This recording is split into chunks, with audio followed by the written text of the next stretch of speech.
Hello, everyone, and welcome to our Inspiring Universe Experience event. Thank you so much for joining us. We're really happy you could make it. My name's Tom Vassos. I'm the author of the book, The Ultimate Guided Tour of the Universe. And I think you're really going to enjoy today's session. We're going to take a fascinating tour of the universe. We're going to explore a whole bunch of extreme and bizarre things in the universe. We're going to take a trip up to the International Space Station. So I think all of the things we've got planned, you're going to really enjoy. So sit back, relax, enjoy. I'm going to ask you a bunch of quiz questions. So you got to think a little bit, and let's see how many of those questions you can get correct. I want to start by giving a big thanks to the Richmond Hill Center for the Performing Arts.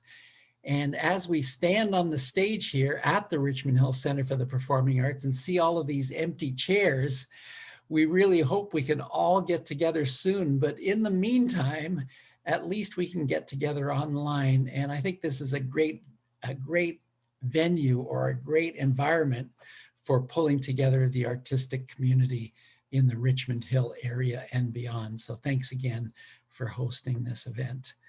Now, this presentation comes with a bit of a warning because I'm going to throw around a whole bunch of numbers like billions and trillions, and these numbers are so mind-boggling and large that it's hard for us to fathom what these numbers really mean. So I thought I better put these numbers in perspective before we actually start throwing them around too much. So let's try to put them in perspective by saying, imagine if you were counting one number every second, all day long, all night long, 7 days a week, 24 hours a day, whatever. And so 1 Mississippi, 2 Mississippi, one number every second. How long would it take you to count to 1,000? Well, as it turns out, it would take you about 17 minutes. How long would it take you to count to 1,000,000? Well, that would actually take you 12 days. But now let me ask you your first quiz question. How long would it take you for you to count to 1 billion? Okay, because that's quite a bit bigger than 1,000,000, isn't it? Well, guess what? It would take you 32 years to count to 1 billion. And what about counting to 1 trillion? That would take you 32,000 years. But guess what? These numbers like billions and trillions aren't even big enough to describe the things in the universe and how big they are. So we have to introduce you to a new number, a quadrillion. And that's even more zeros, right? Guess how long it would take you to count to 1 quadrillion? It would take you over 3 million decades. So once again, we can't really fathom these numbers because there's nothing in the real world. We don't own a million or a billion or really a billion or a trillion of anything. So it's hard for us to fathom. But anytime you hear one of these numbers in today's presentation, just recognize that it's a really, really, really big number. Okay, so with that, let's start with our first discussion about the Sloan Digital Sky Survey, talking about, is the universe really that big? And this is an actual computer animation based on actual data. Each of these smudges represents a galaxy. And each of these galaxies has about 100 billion stars. Well, guess what? If each of these galaxies has 100 billion stars, then they probably have at least 1 trillion planets and moons, each with the potential of hosting life. So that means every one of these smudges, there's 1 trillion worlds, there's 1 trillion worlds, there's another trillion worlds, oh, there's another trillion worlds. Like, if you look at the whole picture of what's on the screen, that's probably 1 quadrillion worlds, right? So like I said, we're throwing around these numbers and it's hard to grasp other than to really think this universe is huge. Now, let me put it in slightly different terms. Let's bring that in a little bit to just look at our very closest star. So yeah, a lot of stars out there, but look at our very closest star, Proxima Centauri, which you might have heard is only about 4.2 light years away from us. Well, guess what? It doesn't sound like much, 4.2 light years, right? But guess what? That's 41 trillion kilometers. That's a long way. Guess what? If you were to travel to Proxima Centauri with our current fastest spaceship, it would take you over 50,000 years to get there. That's our closest neighbor, our closest star. And forget about trying to fly there in a Boeing 747, even though a Boeing 747 travels at 1,000 kilometers an hour, to get to our nearest neighbor Proxima Centauri in a Boeing 747 would still take you over 15 million years. And that's our closest star. Okay, so space is exactly that, empty space. And there's huge distances between objects and worlds in the universe. Let me tell you about the three things that really inspired me to get involved in astronomy, and I hope they inspire you too. One is this YouTube video that I found one day of a concept called galactic cannibalism, where galaxies are merging together. And this is a computer animation, but it's interspliced with some actual Hubble images like this one that shows two galaxies that have merged together.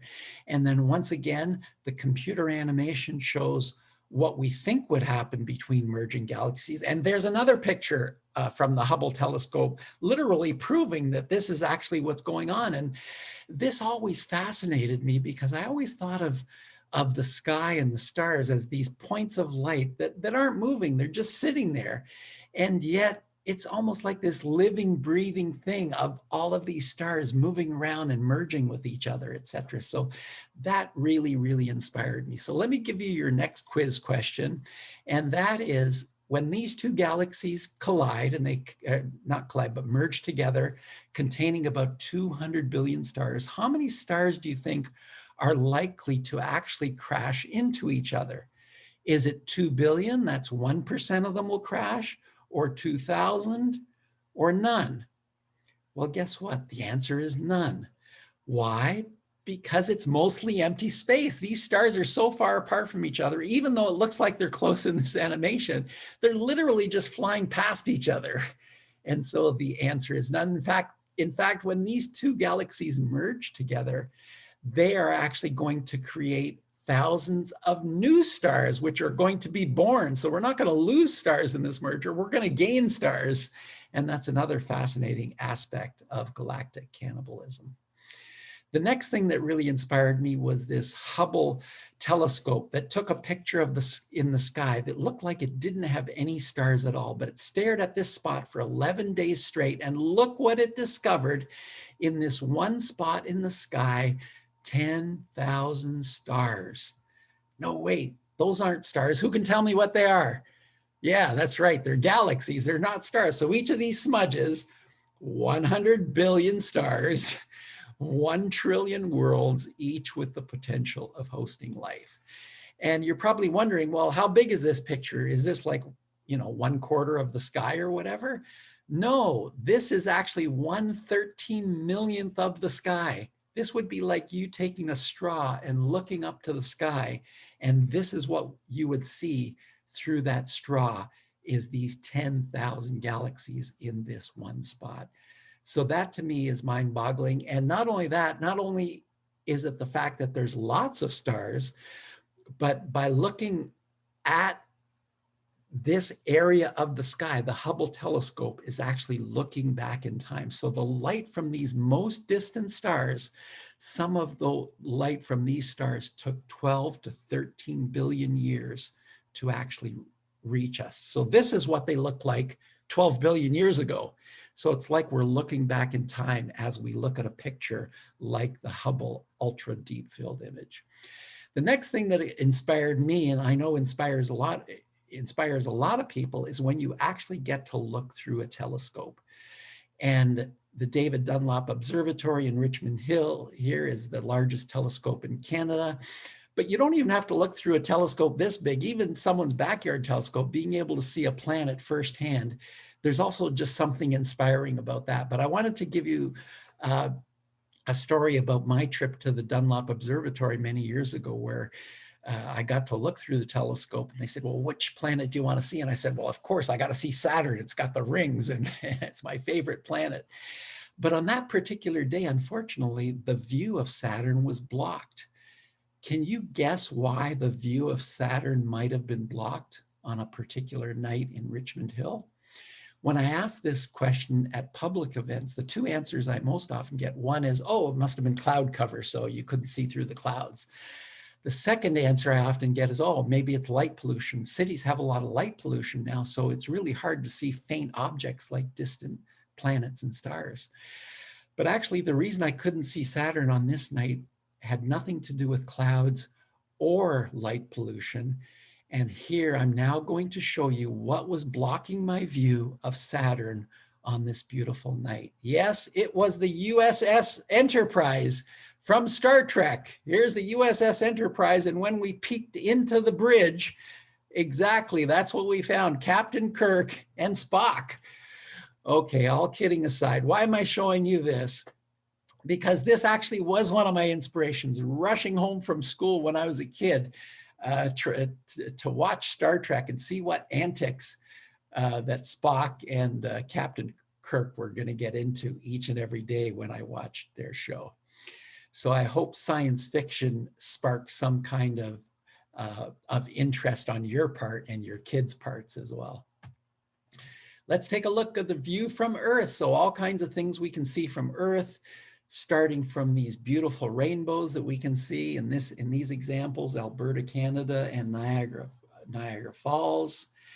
A beautiful view of the full moon. And really for thousands of years, humans have been looking up to the moon and just looking up at it in awe, like, where did the moon come from? And why is it orbiting Earth? And where did we come from? And where did life come from? And asking all of these questions.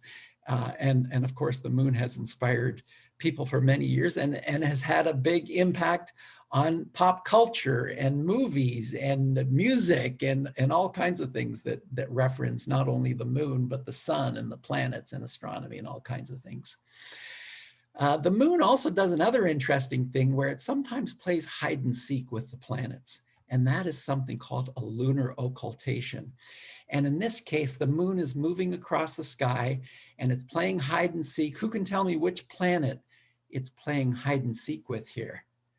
Yeah, that's right. It's playing hide and seek with Saturn. And sometimes it'll do, the moon will do a lunar occultation with 2 or 3 planets all at once, which is kind of cool. And it looks like this Saturn and the moon here is kind of moving back and forth and shimmering a little bit.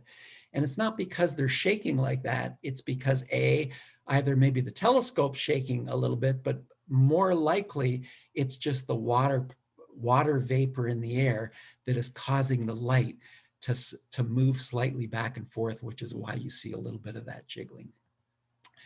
Then, of course, we get to see the Milky Way.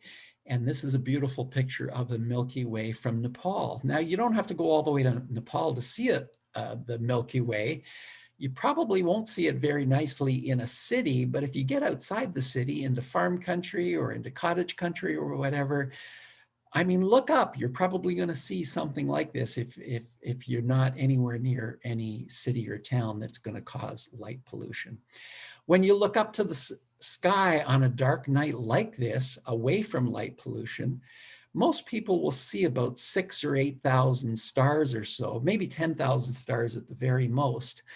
But that is such a tiny, tiny fraction of the billion trillion stars that are in the observable universe. So that's Nepal. How about a view of the Milky Way galaxy over Killer Mountain, Pakistan? A beautiful color image here. Or how about this time-lapse video of what it would be like if you were to stare at the sky for a few hours. And this, of course, is speeded up, but you can see the Milky Way appears to be moving across the sky, and also the Perseid meteor shower. You can see these shooting stars shooting across the sky.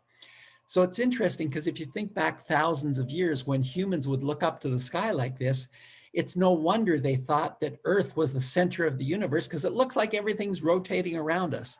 Of course, it only looks like that. The real reason the stars look like they're moving across the sky is because Earth is rotating, not because those stars are moving across the sky.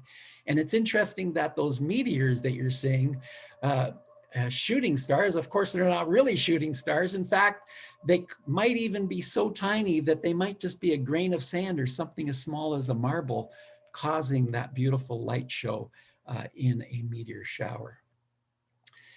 Here's another picture of the Milky Way galaxy over Childs Lake, Manitoba. But what's this thing here on the left side of this picture? Can anyone tell me what the name of this is? Here's another quiz question for you. I'm hearing a lot of people get this wrong. No, it is not Aurora Borealis or the Northern Lights. This is actually Steve. Yes, this is a new phenomenon that was just discovered. In fact, we don't even really know what's causing it. But it is probably being caused somewhere up in Earth's ionosphere or magnetosphere, very high up in the atmosphere. But the true meaning behind it, or the true cause of it, is really not yet known by scientists. And here's another beautiful picture of Steve in Alberta, Canada. And what about this picture? Who can tell me what these green streaks are in the sky, this beautiful light show? Okay, yes, you're getting this one right. It is the Northern Lights, Aurora Borealis. Here are the Northern Lights over Iceland, a beautiful blue image in the distance, and greens and yellows and blues coming out in this beautiful picture. Or this beautiful picture of the Northern Lights over Gordon Lake, Saskatchewan. Or how about over Greenland? And a lot of times these Northern Lights will be green in color, but quite often you'll see all kinds of other colors like yellows and reds and purples. So I thought I should mention what causes the Northern Lights. And basically what causes the Northern Lights is charged particles that are racing towards Earth that got released from the sun. But once they hit Earth, we are protected by our magnetosphere, it's like a magnetic shield protecting Earth. So when these charged particles come crashing at Earth, they then get deflected up towards the North Pole and down towards the South Pole. And then the charged particles come crashing right onto the North Pole, and then they get distributed across the atmosphere. And that's why you don't see many Northern Lights like near the equator or the mid-latitudes, but the farther north you go, the more likely you are to see these Northern Lights. And these ones are over Scotland. Okay, let's tour our solar system, starting with the sun on the far left in this picture here, moving on to the rocky planets, including Mercury, Venus, Earth, and Mars. And then, of course, moving on to our gas giants, Jupiter and Saturn. And then following that, Uranus and Neptune, the ice giants. Just one interesting fact, when I ask people about how many planets have rings, most people only know that Saturn has rings, but guess what? All 4 gas and ice giants have rings, although they're very, very, very faint. You really have to take a spaceship out to find them. You won't ever get to see a picture like this where you actually see the rings. And what's in between Mars and Jupiter? Yes, it's the asteroid belt. And what about what's beyond the ice giants? We have the Kuiper belt, including dwarf planets like Pluto and Makemake. So all kinds of objects there. And by the way, the Kuiper belt is about 30 to 50 or 100 or so astronomical units. And an astronomical unit is the distance from the Earth to the sun. So the Kuiper belt is basically 30 to 100 times the distance of Earth to the sun. What's beyond the Kuiper belt is something called the Oort cloud, which actually contains trillions of asteroids and comets and all kinds of objects like that, ranging from the size of a baseball to a bus to a few kilometers across. And every now and then, those Oort cloud objects will visit us in the solar system and turn into a beautiful comet with a tail that might be millions of kilometers long. Moving on to the sun, which every second its core releases the equivalent of 100 billion nuclear bombs. Imagine the power behind the sun, and that's how it creates all of that heat and light energy that helps sustain life on planet Earth. Here's something that the sun also does. It's called a coronal mass ejection. It's a whole bunch of particles that are shooting off the surface of the sun And we really need to worry about these, because if you look at the size of Earth compared to the sun, we don't really want to get a direct hit from one of these things, because if we ever did, it could wreak havoc on planet Earth, because they'll literally eject like 20 billion tons of matter. And that could, ruin and take down satellites, affecting the internet. It could affect your GPS system. It could even take down our electricity infrastructure, possibly for days, weeks, or even months, causing trillions of dollars in damage. So we've been very fortunate not to have a lot of these direct hits, but it's certainly something that scientists keep a close look at. The size of the sun, huge compared to this tiny blue dot here, which is the Earth. You could fit 1.3 million Earths inside the sun. In fact, the sun contains 99.9% of all of the matter in our solar system. So all of the planets put together are basically just a rounding error to the sun, which is the majority of all the mass in our solar system. Moving on to the asteroid belt in between Mars and Jupiter. Does it look like this? Nope. Why doesn't it look like that? Well, the main reason is because space is exactly that, empty space. Although you probably keep hearing that the asteroid belt is full of asteroids, and when you see science fiction movies, the spaceships are always trying to dodge the asteroids as they're flying through the asteroid belt. But guess what? These asteroids in the asteroid belt, each one is typically about 1 million kilometers to the next asteroid.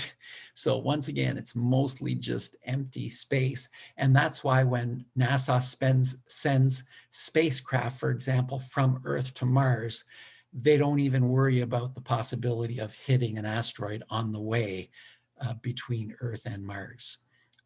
And beyond Mars, when they're flying spaceships, for example, from Mars to Jupiter, and from Mars to other planets like Saturn, for example. Okay, and here's an actual flyover on Mars. Just amazing terrain. These are sand dunes, very similar to the ones on Earth that get blown around by winds. All kinds of hills and mountains. Imagine trying to send a rover on Mars and expecting it to travel around without falling down and getting tipped over by rocks or whatever. It's not the easiest place to navigate, as you can see by this flyover. And here's another flyover on Mars of the Korolev crater.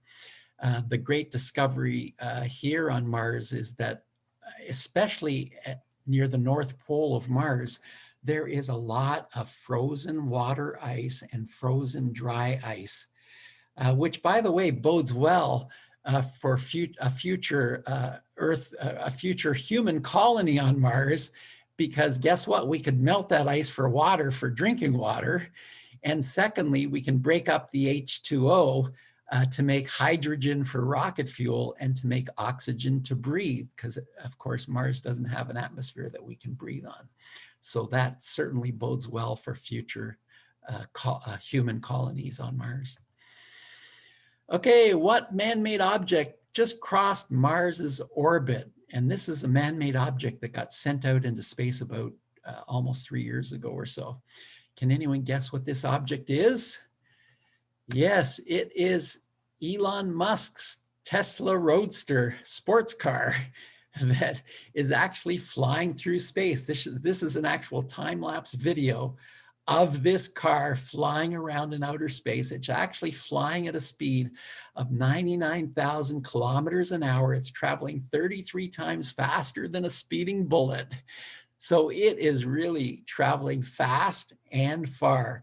In fact, I think it only had like a 35,000 mile warranty on it, but it has used up that warranty about 38,000 times over. Not only that, but Elon Musk also had a good sense of humor. Look on the dashboard here, it says, "Don't panic." And this isn't a real astronaut sitting in this car. It's just a dummy by the name of Starman. But Elon Musk also had a sense of humor, because he's also playing an endless loop of David Bowie's song, Space Oddity. And if the battery in this Tesla is still working 3 years later, Starman has now probably listened to Space Oddity about 275,000 times. So it's probably getting a little boring in outer space for Starman, but just a great story. In fact, someone even created a website that's tracking the position of this car in our solar system as it orbits around. And it has spent most of the past year outside of Mars's orbit, and now it just now headed inside Mars's orbit on its way back close to Earth again, several months from now. And not only that, but it has now traveled enough to drive the equivalent of all the world's roads 60 times over. So this is the world's most traveled car in human history. Okay, what did we discover on Jupiter? They actually have northern lights just like Earth, except much, much, much more powerful than the northern lights we find on Earth. And by the way, the only reason these were discovered was because we used the Chandra X-ray Observatory, because you wouldn't see these invisible lights so far away, but using X-ray vision from the Chandra telescope, this is what we can actually see. And using an infrared telescope, we can see these amazing cyclones at the south pole of Jupiter. So just amazing discoveries that can be made using different types of telescopes. Pluto, one of our favorite planets. No, wait, it's not a planet, it's a dwarf planet. But I don't know, I think it should be a planet. And I think many of you probably do too, because look, Pluto has a huge moon, just like Earth. It's called Charon. In fact, Charon is almost as big as Pluto itself. But guess what? Not only does Pluto have a moon called Charon, Pluto actually has 5 moons. And we only have 1 moon, okay? So for that reason alone, I think we should get a petition together to get Pluto named as a planet again. Okay, moving on to our tour of the galaxies. When we look up to the sky and we see the Milky Way galaxy, it just looks like one single line of stars across the sky. Why is that?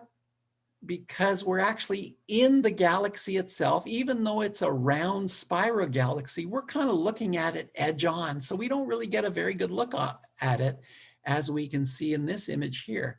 But if we had the ability to fly above the Milky Way galaxy, as we do in this computer animation, this is what we would see, which is a lot different than the edge-on view that we get to see from planet Earth. And what you can see is, yes, it is a spiral galaxy with beautiful spiral arms. It's called a barred spiral galaxy because it has that bar of a really dense cluster of stars right in the middle of the galaxy. And according to NASA, this is what our Milky Way galaxy looks like. This is not a picture. This is just an estimate of what it looks like based on the distance that we know each of the stars are from where we are located. And guess what I found on the Milky Way galaxy here? I actually found the location of the Richmond Hill Center for the Performing Arts, and here it is. That's where we are. Isn't that cool? So we're not really in the downtown core near that dense cluster of stars in the bar. We're kind of like more in the midtown, right? We're not in the deep suburbs all the way to the edges, but we've got a nice little home here that's perfect for human life. Moving on to a tour of the Milky Way, I'm just going to zoom you into some other discoveries that we have made. In the Milky Way, what was discovered was clumps of hundreds or thousands or millions of stars that are clumped together. And these things are called globular clusters or globular star clusters. And the interesting thing about the globular clusters in the Milky Way galaxy is that some of them are 11 to 12 billion years old, almost as old as the entire universe. Moving on to our closest large neighbor, the Andromeda galaxy. The Milky Way galaxy is actually a huge galaxy. We have 200 to 400 billion stars. But guess what? Andromeda is 2 or 3 times bigger than the Milky Way. They have potentially up to about 1 trillion stars. Very, very big. The bad news is, though, it's on a collision course with us. It's flying at us at about 100 kilometers per second, and it's on a collision course with the Milky Way galaxy. That's the bad news. But the good news is it's going to take 4 billion years for it to reach us because it's 2.5 million light years away from us. But once that happens, this is going to be our view of the night sky. Not only are we going to see the Milky Way galaxy, but we're going to see in 4 billion years, the Andromeda galaxy alongside our galaxy merging together. The Sombrero galaxy. See how astronomers love to name things based on what they look like. So this, of course, looks like a sombrero hat. Or what about this galaxy? Looks like a tadpole, so they named it the Tadpole Galaxy. Or how about these two merging galaxies named the Rose of Galaxies because they look like a rose. Let's move on to a tour of nebulas, my most favorite objects in the universe. So let's start by talking about how are nebulas formed. Nebulas are formed because a star, a large star, much larger than our sun, runs out of fuel and creates a supernova explosion, as we can see in this computer animation. So it's a supernova explosion. It spews its enriched guts out into the universe at about 5,000 kilometers a second. Just an amazing light show. And this particular nebula is one called the Crab Nebula. That the supernova explosion for this one was about 1,000 years ago, as documented by Chinese astronomers almost 1,000 years ago. And now here's the latest picture of what this Crab Nebula looks like. The interesting thing about this is when we use a scientific technique called spectroscopy to analyze what this supernova explosion is spewing out into the universe, we have determined that it is spewing out all of the elements that have created human life. So guess what? The carbon in your muscles, the iron in your blood, even the calcium in your bones was produced in exploding supernova explosions like this one I just showed you. And a lot of people don't realize that. So you are literally made out of stardust. Your mom didn't make you. These atoms have existed for billions of years, and now they're in your body. And the interesting thing is the calcium in the bones in your right arm may be from one supernova explosion, and the calcium in the bones in your left arm or your left foot might be from a totally different supernova explosion.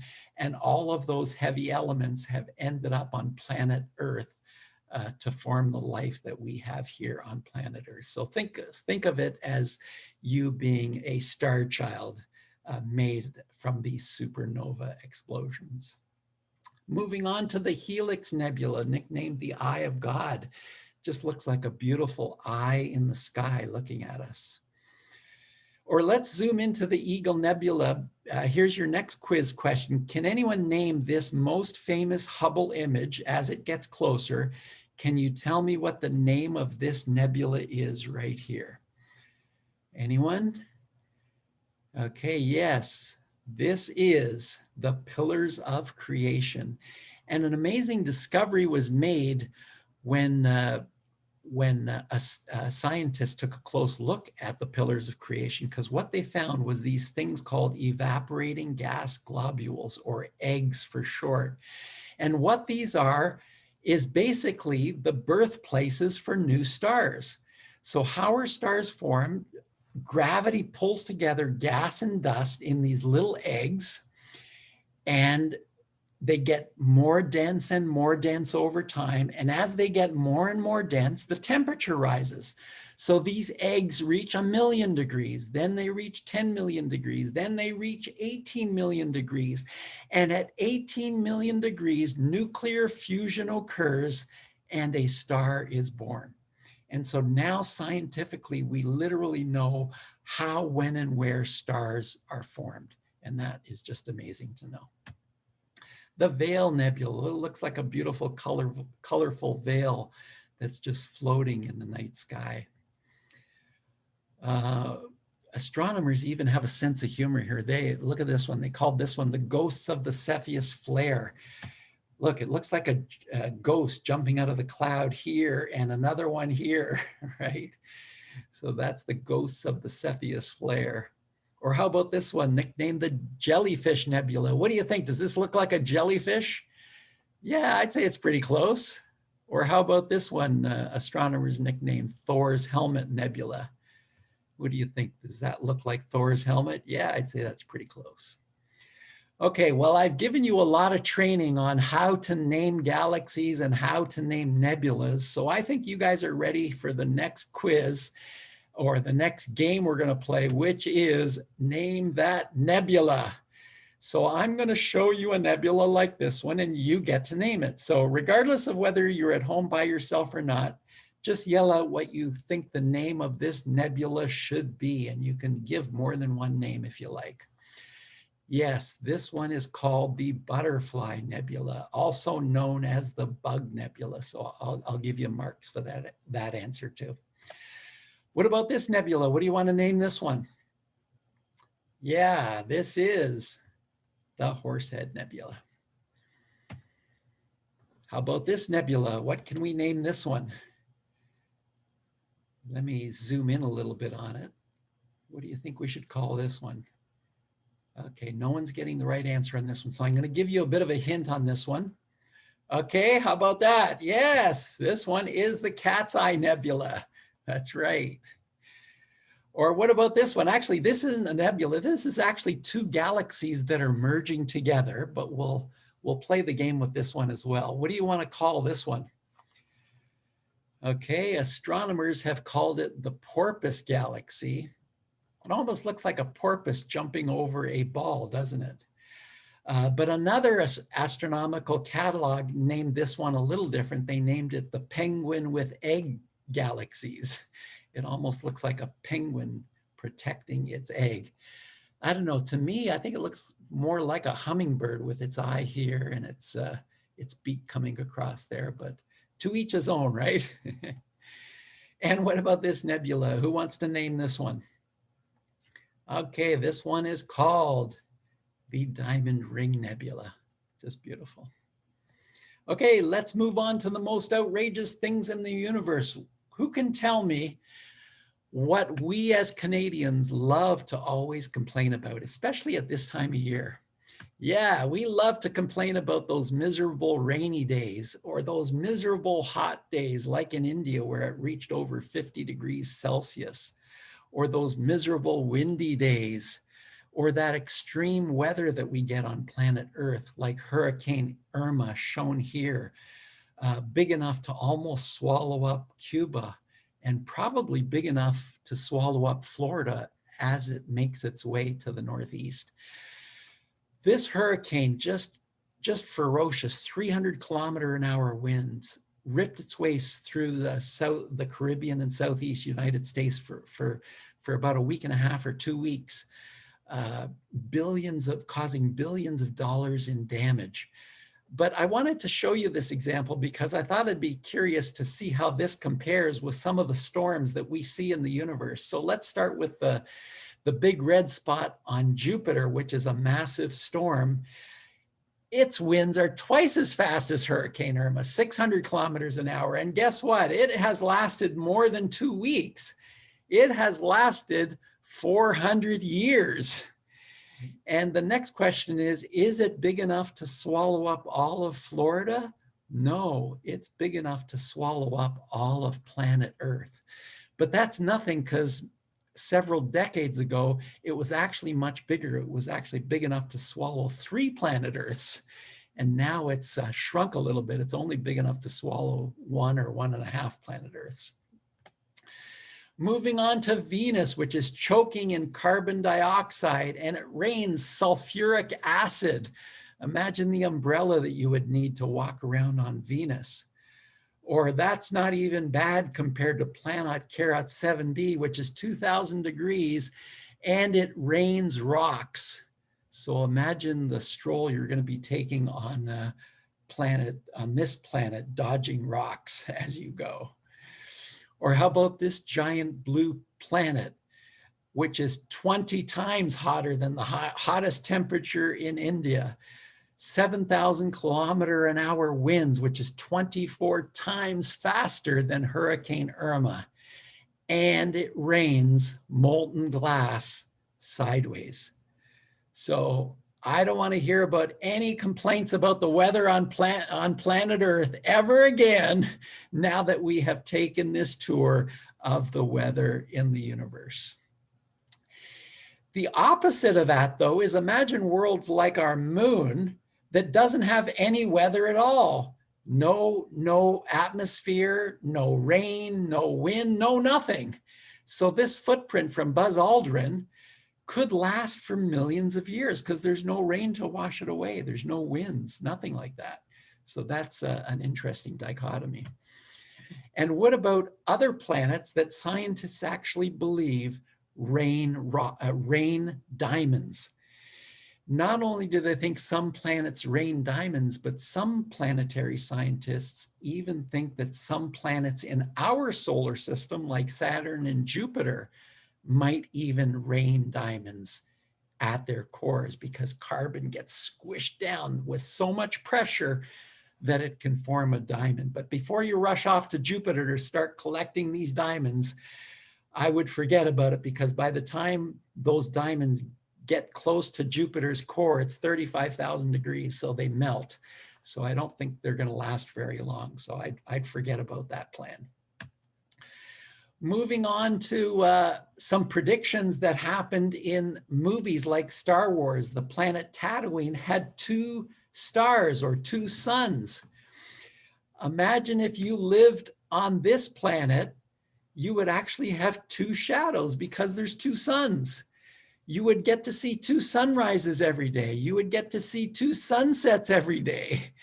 And so this was in the Star Wars movie, but NASA has actually found a real circumbinary planet that is orbiting 2 stars. But as they say, science and the universe is even more bizarre than science fiction. So NASA has actually now found the very first triple star system. And it has a planet orbiting in this system as well. And when this planet, right through the middle here, goes in between these 3 stars, it actually goes for 140 years without seeing 140 straight years of daylight. So imagine having to wait 140 years before bedtime, right? Okay, another interesting one. This interstellar gas cloud is made out of ethyl alcohol. That's the same ingredient as beer. So we found a beer cloud. Isn't that amazing? This beer cloud contains 300,000 pints of beer. Wouldn't that make for a great party? No, I got that wrong. This cloud contains 300,000 pints of beer for every person on planet Earth to drink every day for the next 1 or 2 billion years, okay? This cloud is huge. It's 1,000 times bigger than our solar system. So imagine the party we could have on this interstellar gas cloud G34.3. I think I'm gonna post that on Facebook and see if we can have a meetup party or something. Okay, moving on to the neutron star, the second most powerful gravity in the universe, next only to black holes. Gravity is so powerful on a neutron star that if you were to simply get 1 spoonful of material off of this star, that spoonful of neutron star material would weigh almost as much as an entire mountain like Mount Everest on planet Earth. So let's look at that another way. What does it mean when you have that much gravity? Imagine if a person that weighed, let's say, about 70 kilograms, they weigh 70 kilograms on Earth, How much would they weigh if they were standing on a neutron star? No, they wouldn't weigh 70 kilograms. They would weigh 9 trillion kilograms. That's right. If I was to stand on a neutron star and I held let's say something like a gummy bear 1 meter off the surface, and I dropped that gummy bear onto the surface, the gravity is so powerful that gummy bear would land in a millionth of a second with the force, the explosive power of 1,000 nuclear bombs. The kinetic energy of that gummy bear falling would cause that kind of havoc. So that's just kind of bizarre, the way other stars in the universe behave. Moving on to black holes. Many of you have probably already seen this picture of the first ever black hole. Just amazing that we were able to take this picture. The black hole is in the center of this picture here. So it's the black circle in the middle of this picture. A black hole is something that is so powerful. Its gravity is so powerful that not even light can escape. And this particular supermassive black hole happens to weigh as much as 6.5 billion of our suns. So 6.5 billion solar masses. Just amazing. What about this bright stuff all around the outside of the black hole? Well, this is something called an accretion disk. What's an accretion disk? It's just a whole bunch of gas and dust and stars that have been ripped apart that are swirling around the black hole at near light speed, and they may have a temperature of 1 or 2 billion degrees. And that's really what we're seeing in this picture, is primarily the accretion disk rather than the black hole itself. The amazing thing about this picture is that this black hole and the accretion disk is so tiny in the sky that we would need to build a telescope as big as planet Earth to be able to take this picture. Now, we can't build a telescope as big as planet Earth, but scientists were so smart that what they did was they took the data from 6 different radio telescopes all around planet Earth, collected up data for several days, and as they're doing that, the Earth is rotating, so it kind of like emulated a telescope the size of Earth. They then brought all of that data together to build and show us this beautiful image of the first ever picture of a black hole, which I'm sure in the next couple of years is probably going to win a Nobel Prize because of the science that was involved in actually being able to take this picture. Let's now actually take a look at a computer animation of what a black hole looks like. So the black hole is the black circle in the middle. The swirling orangey red stuff all around the outside, that's the accretion disk. And I will tell you that the accretion disk is actually shaped like a pizza. So it's flying around the black hole. It's very thin and it's in the shape of a pizza. Now, as I describe it like that, you're probably saying, well, Tom, that doesn't really look like a pizza. I mean, the left and the right side and the front of it kind of looks like a pizza, but what about all that stuff on top of the black hole and all the stuff on the bottom of the black hole? Well, guess what? The gravity of the black hole is so powerful that it even bends light. So that light that you're seeing flying across the top of the black hole isn't on the top of the black hole at all. That's the light you're seeing on the other side of the black hole, and it's just getting bent by the black hole. So if we're going to use the pizza analogy, if this was a pizza flying around the black hole, what you would be seeing in that circle right now is little pepperonis flying across because that is the top of the pizza you're looking at. And what are we seeing on the bottom there?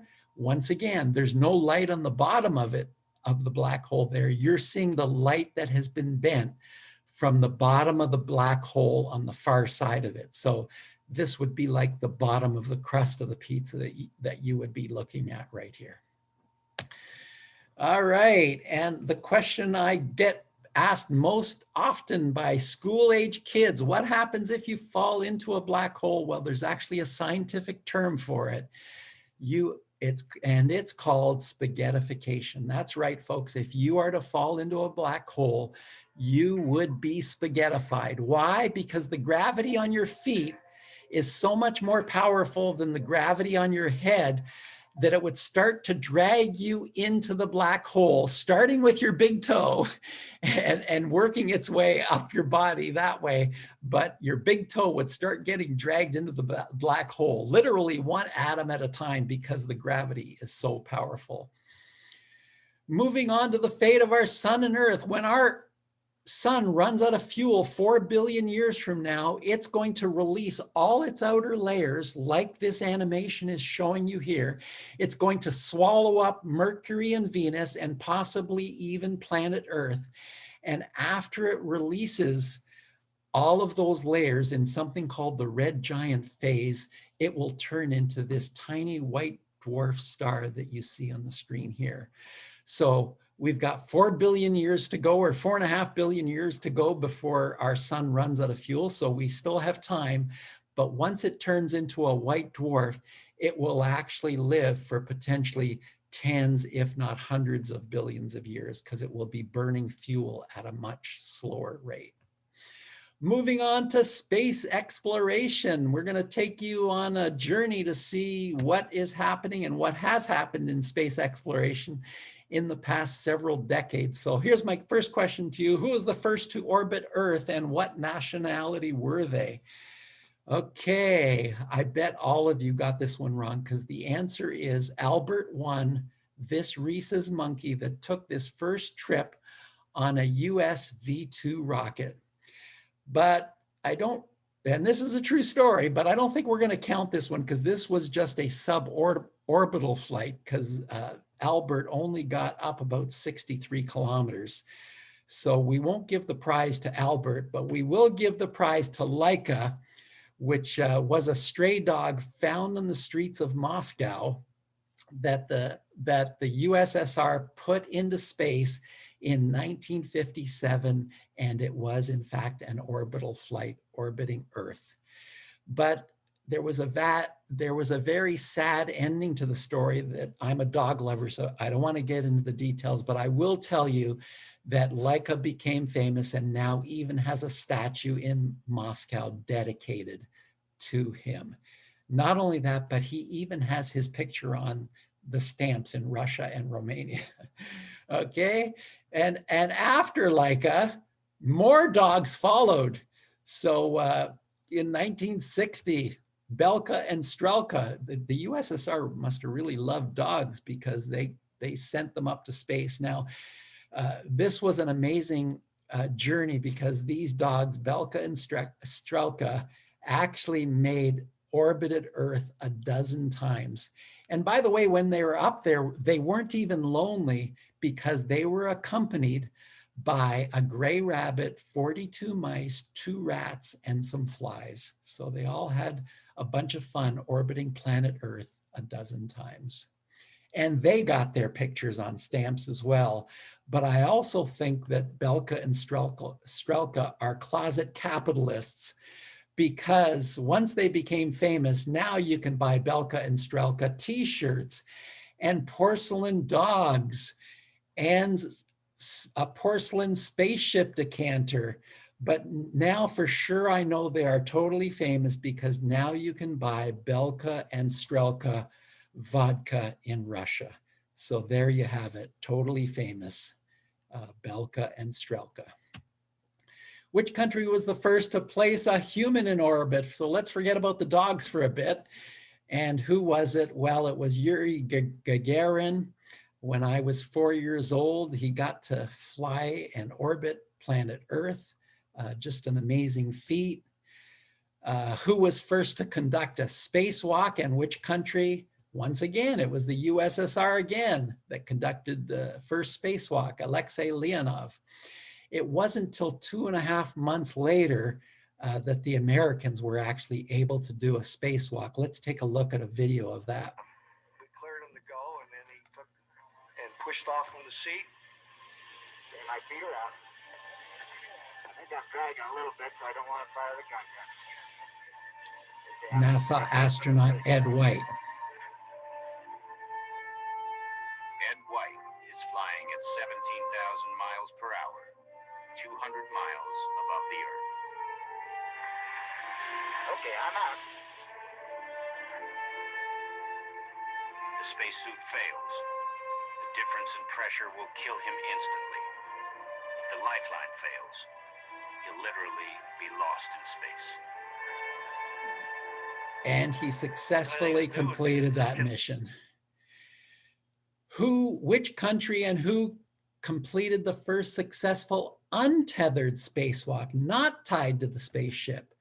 Well, those honors also go to Ed White, and let's take a look at a video of this first untethered spacewalk. The Manned Maneuvering Unit is a personal spacecraft. It enables an astronaut to fly out in space with no lifeline back to the spacecraft. Early concepts preceding the Manned Maneuvering Unit included Buck Rogers flying in space. This Manned Maneuvering Unit was developed to enable astronauts to do tasks outside the space shuttle, in particular to fly out and retrieve a satellite that needed to be brought back in for repairs or even returned to Earth, or to do construction tasks around a space station. Imagine having that job on your resume. The Manned Maneuvering Unit was used on 3 shuttle flights in 1984. The first mission was to test the MMU. Just an amazing feat. Which country was the first to grow something on the moon? Well, it was China that recently landed on the far side of the moon, and they brought up some soil and they planted some seeds and they remotely watered those seeds. And guess what? A few days later, cotton seeds sprouted. So I guess we have the makings of the first farm on the moon planted by the Chinese. And then there's been several other missions we don't have time to get into today, landing on asteroids. The first to do that was actually the Japanese space agency, JAXA, that actually landed on an asteroid, collected some samples 1/3 billion kilometers away, and brought it back to planet Earth for analysis. More recently, just in the past few months, NASA has landed on asteroid Bennu, and here's how they took a sample on the surface of Bennu. And here we have it on an actual video. Wow, so there it is, the touch and go sample collection device, grabbing the sample, and in the next year or two, those samples will be returned to planet Earth for analysis. Let's move on to a tour of the International Space Station. To do that, we're going to have to take a rocket ship to get there.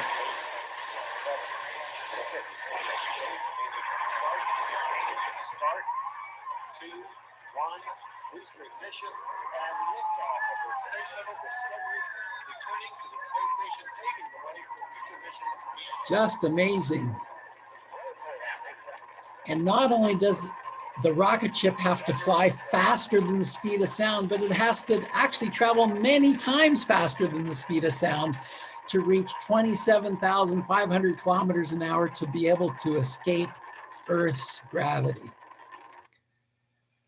And it's the most, and of course, what they're doing is going up to the International Space Station, the most expensive object ever built at $195 billion.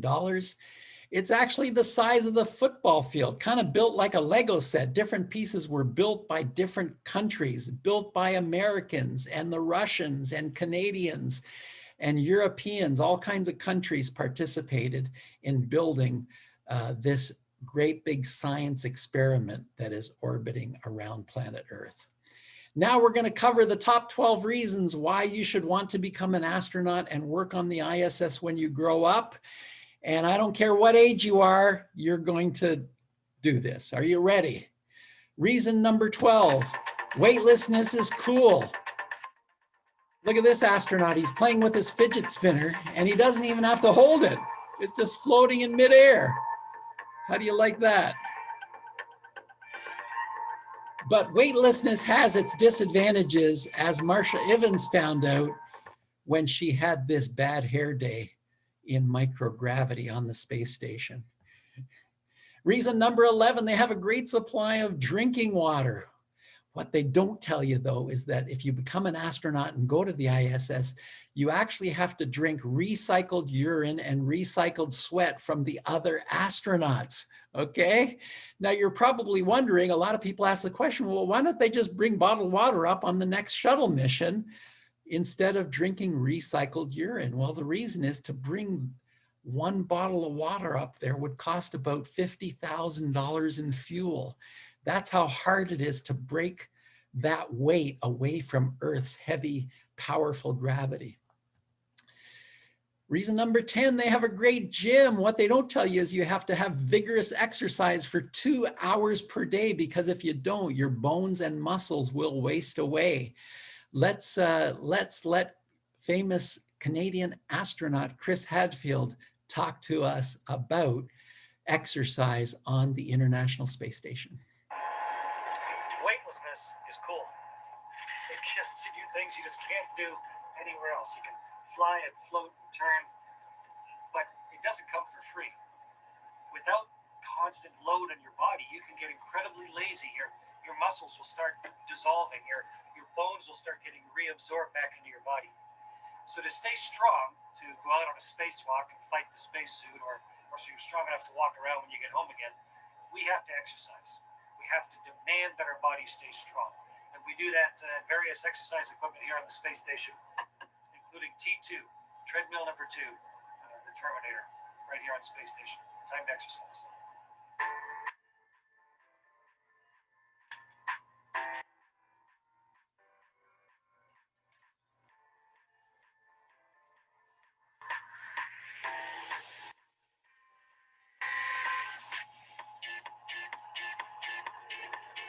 Okay, Chris, thank you for taking us on a walk.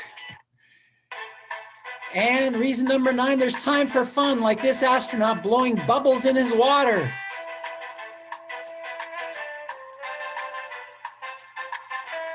If his mom could see him now.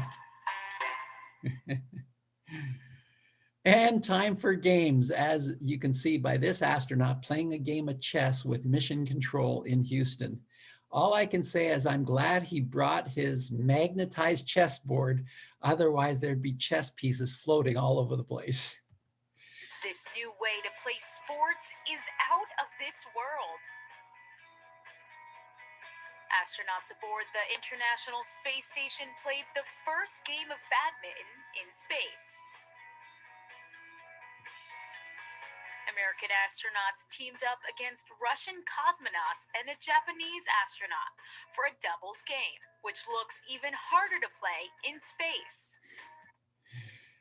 Hi, this is Scott Kelly. Or how about a little ping pong in space? I wanted to do a little demonstration of these paddles. They're called hydrophobic paddles, and they repel water, kind of like a raincoat.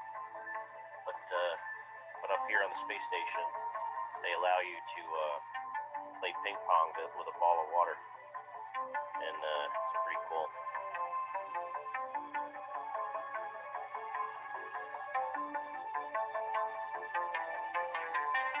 Very nice. We can play all kinds of sports on the International Space Station. Reason number 8, it's very safe. Yeah, if you're hanging on for dear life. And here's an astronaut doing an actual spacewalk. And what you have to think about here is that this space station and the astronaut are traveling 10 times faster than a speeding bullet. So I sure hope this astronaut ties his tether to the space station. Otherwise, he's going to float off into space, which would not be good for him. And of course, we get this beautiful view of planet Earth from the space station, 400 kilometers up in the sky. Reason number 7, they get a well-stocked refrigerator up there. Not. All they get is dehydrated, canned, packaged foods, which is really kind of boring, but let's have some dinner with Chris Hadfield on the space station. To prepare the spinach, you just attach it to the water distributor, choose the right quantity, then push the button.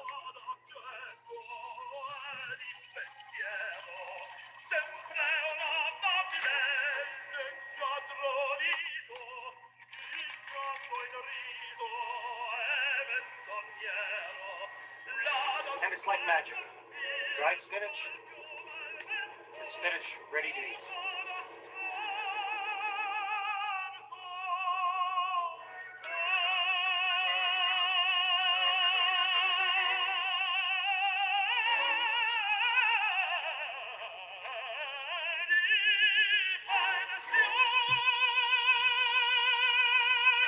Thanks for dinner, Chris.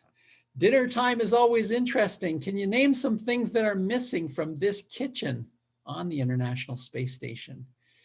Yeah, for one thing, there's no chairs. You don't need chairs, you just float around. But secondly, I like the fact that they don't have salt and pepper shakers, because if they did, there'd be literally salt and pepper flying around all over the place. But notice the kitchen table there that uses bungee cords and Velcro straps to hold their food down onto the table so it doesn't all go floating away. Reason number 4, the ISS even has 2 bathrooms. And yes, gentlemen, you have to use a funnel, because in this bathroom, you never know, you don't want stuff flying all over the place, right? Another interesting factoid is that every year they have to release 1,000 kilograms of feces out this toilet. And they just release it out into space, and that feces literally just burns up in Earth's atmosphere even before it hits planet Earth. So guess what? Next time you're on planet Earth and you look up and you see a shooting star, you never know what it is, right? Okay. Okay, let's do a cool science experiment with Chris Hadfield again. So here's a common question. Can you cry in space? Do tears work? Well, let's try it out. I can't cry on command, but I'm going to take some water, drinking water. Recycle urine. Let's see what happens. Okay, so nice and stable for you here. Here we go. So, just as if I started crying, my eye is full of tears. But you can see it just forms a ball on my eye. In fact, I can put more water in. And so if you keep crying, you just end up with a bigger and bigger ball of water in your eye, until eventually it crosses across your nose and gets into your other eye, or evaporates, or maybe spreads over your cheek, or you grab a towel and dry it up. So yes, I've gotten things in my eye. Your eyes will definitely cry in space, but the big difference is tears don't fall. Reason number 2, it has a great 360-degree bay window called the cupola. Let's look at a sunset out this beautiful view.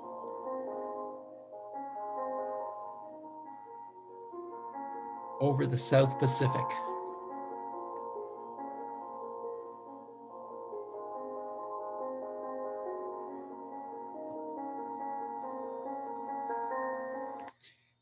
You get other interesting views from outer space as well, like this view of a volcano that has just erupted. And I had the great pleasure of meeting famous Canadian astronaut Roberta Bondar a few years ago.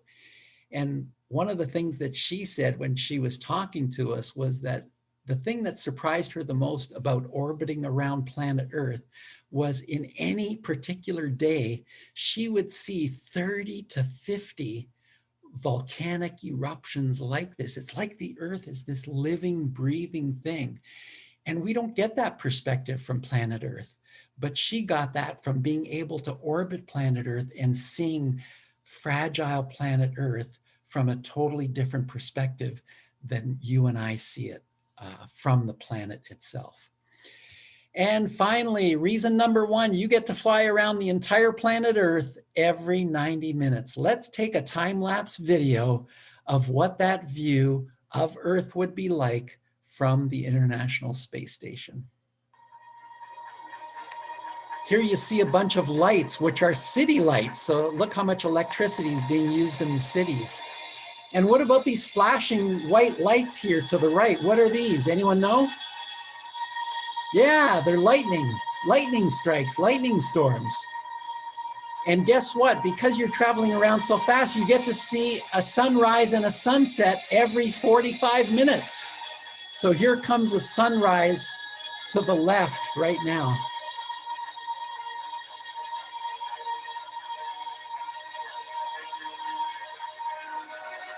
And here's going south on Florida. Look how brightly lit Miami is.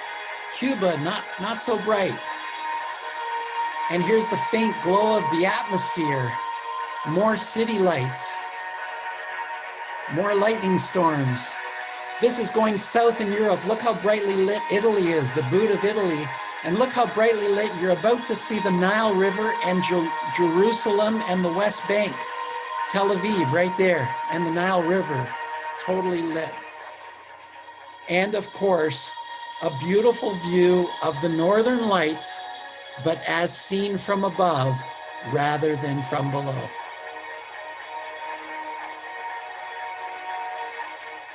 Just an amazing view.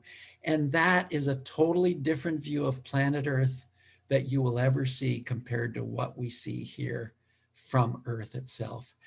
So I hope you enjoyed the trip we took today. We started out on planet Earth. We traveled quadrillions of kilometers to the far side of the universe, billions of years back in time, and now we have made it safely back to planet Earth. I'm going to give you some homework that wraps up our session, but this kind of homework is fun. I want you to try and see if you can catch some outer space films or documentaries. You can find them on Amazon Prime or Netflix or places like that, movies like Away or Mars or Interstellar, just some amazing science that you will see in some of these movies. I also encourage you all to get involved in astronomy organizations like the Royal Astronomical Society of Canada that has chapters in cities right across the country. They host stargazing parties. They have online events. They have telescope loaner programs. So all kinds of things the entire family can get involved in.